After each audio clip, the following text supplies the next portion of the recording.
তো চায়না এই মুহূর্তে ভারতের ওপরে চরম ক্ষেপে রয়েছে, কারণ ইন্ডিয়া, আমেরিকা, জাপান আর অস্ট্রেলিয়ার এই কোয়াড গ্রুপ ক্রিটিক্যাল মিনারেলসের সাপ্লাই চেনের ওপর প্রায় $20 বিলিয়ন ইনভেস্টমেন্টের টার্গেট করেছে দিল্লিতে বসে। এখন প্রশ্ন হলো, এতে চীনের সমস্যা কোথায়?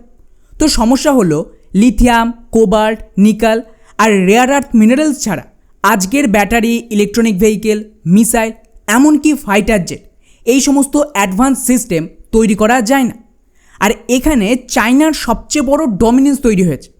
বর্তমানে রেয়ার আর্থ প্রসেসিং আর ক্রিটিক্যাল মিনারেলসের সাপ্লাই চেনের একটা বড় অংশ চীনের কন্ট্রোলে রয়েছে।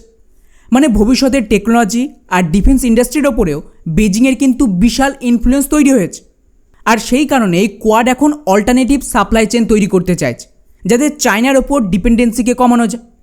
তো রিপোর্ট অনুযায়ী এই $20 বিলিয়ন ইনভেস্টমেন্ট মাইনিং, প্রসেসিং আর রিফাইনিং ইনফ্রাস্ট্রাকচার তৈরিতে ব্যবহার হতে পারে, বিশেষ করে ইন্দো স্পেসিফিক রিজিয়ন। সহজ ভাষায় বললে, কোয়াড এখন শুধু মিলিটারি অ্যালায়েন্স নয়, বরং ফিউচার টেকনোলজি আর ইকোনমিক পাওয়ার ব্যালেন্স নিয়েও চায়নার বিরুদ্ধে একটা লং টার্ম স্ট্র্যাটেজিকে তৈরি করছে। আর যদি ভারত সহ কোয়াডের এই প্ল্যান সফল হয়, তাহলে আগামী কয়েক বছরে ক্রিটিক্যাল মিনারেলসের সেক্টরে চায়নার যে গ্লোবাল ডমিনেন্স, সেটা কিন্তু ধীরে ধীরে চ্যালেঞ্জের মুখে পড়তে পারে, যেটা চীন কিছুতেই মানতে পারছে না।